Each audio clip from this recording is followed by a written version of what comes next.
It's hot as hell. I need a shave.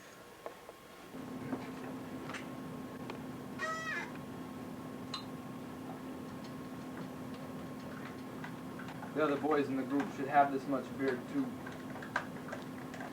We did all right, you know. We got the main ones. We brought back some dead, and we've got some others still alive. But pretty soon, they'll all be dead. How many did you catch? 14. We had to go pretty deep into the woods to find them. But we'll get even. Not one of them comes out of this alive. Not one.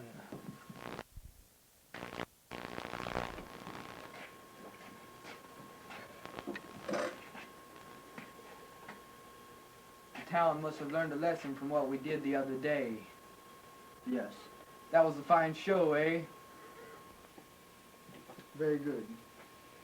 The man closed his eyes with a gesture of fatigue and sat waiting for the cool blast of the smoke.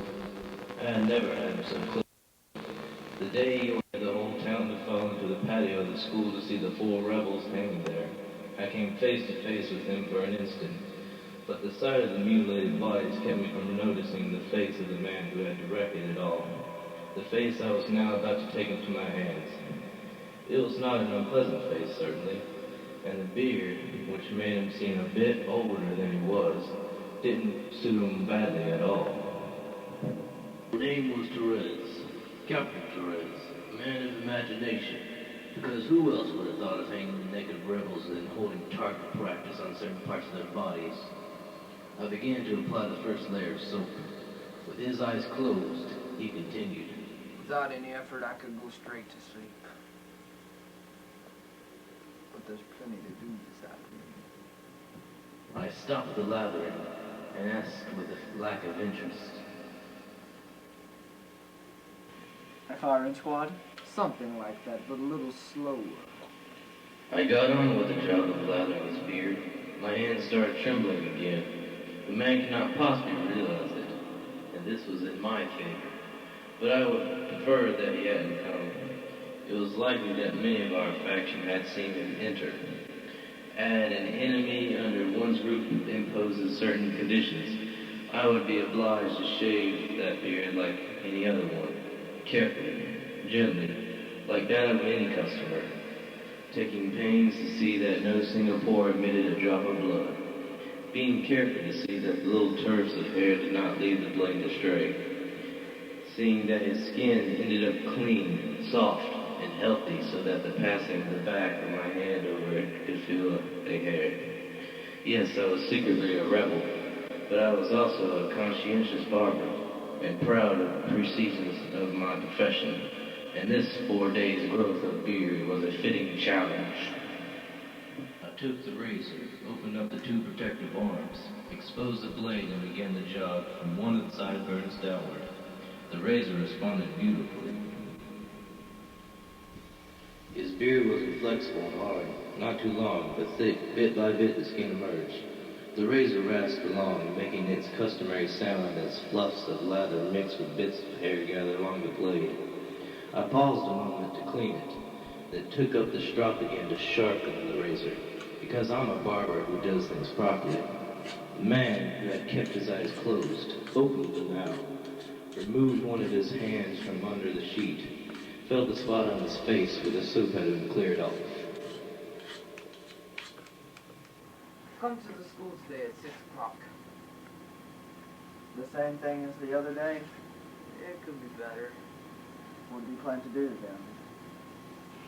I don't know, but we'll amuse ourselves. Do you plan to punish them all? Oh. The soap was drying on his face. I had to hurry.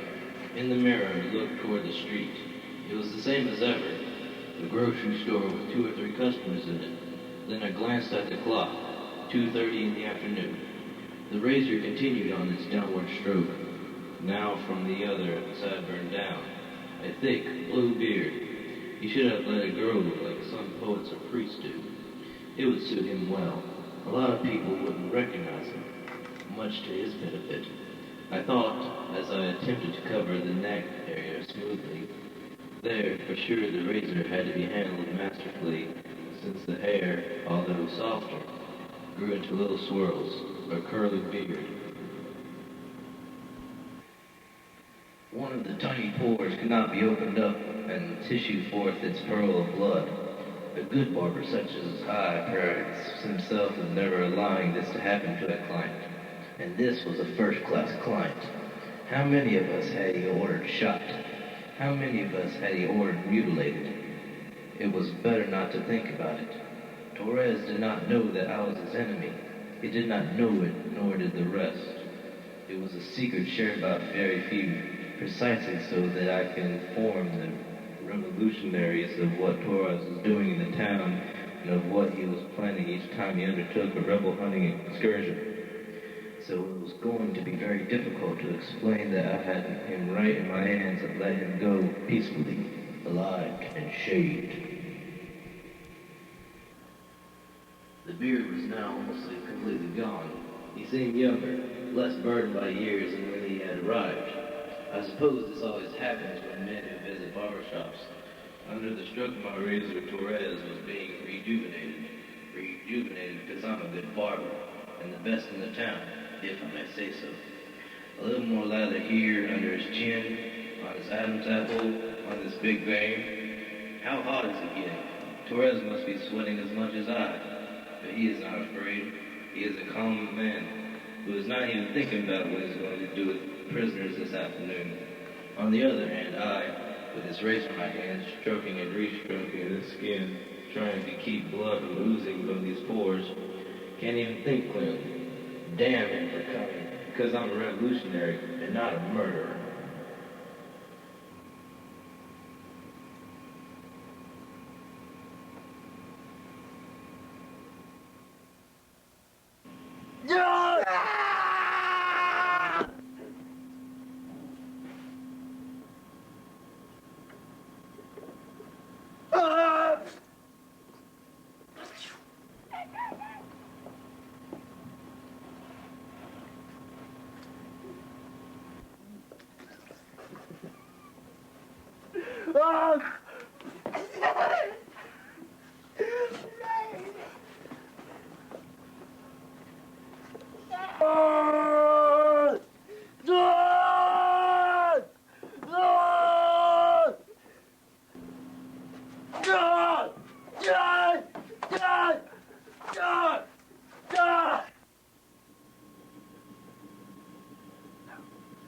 I don't want blood on my hands. Just lather. That's all.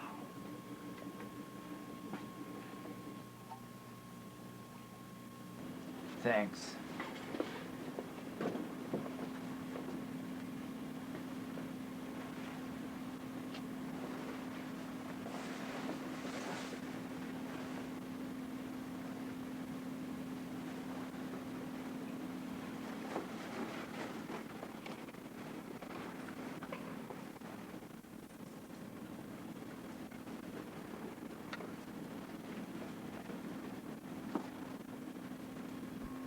They told me that you killed me. I came to find out. But killing isn't easy. You can take my word for it.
His beard was inflexible and hard. You're stupid! That's not that hard. We only have so much lather. Bend over.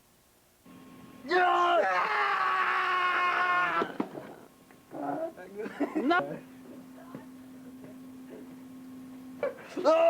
Right down the start. Ready? Ah! Ah!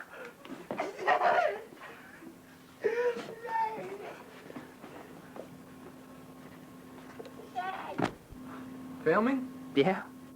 You guys want a kiss? It's all for you, baby. It's all for you. It's all for you.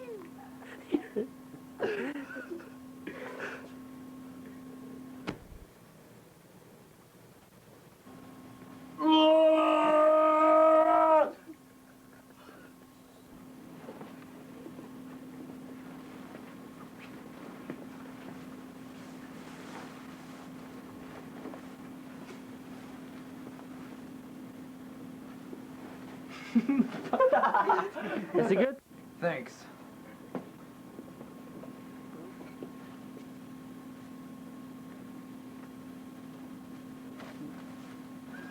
Hey! We have to do it. They told me that you killed me.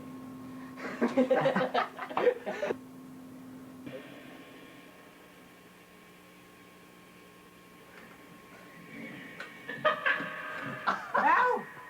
Ow! Alright, that's good. I took the razor, opened up the two protective arms. I took the razor, opened up the two protective arms, exposed the blade, and began the job from one of the cybergs downward. We did alright. What are you doing? Well, we did alright, you know. We got the main ones. We brought back some dead, and we...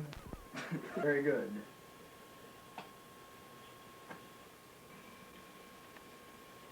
Very good. Very good. The man closed his eyes. Brian. Oh, that's for real? Firing squad? Something like that. Firing squad? Something like that, but a little slower. I got on with the job of lathering his beard.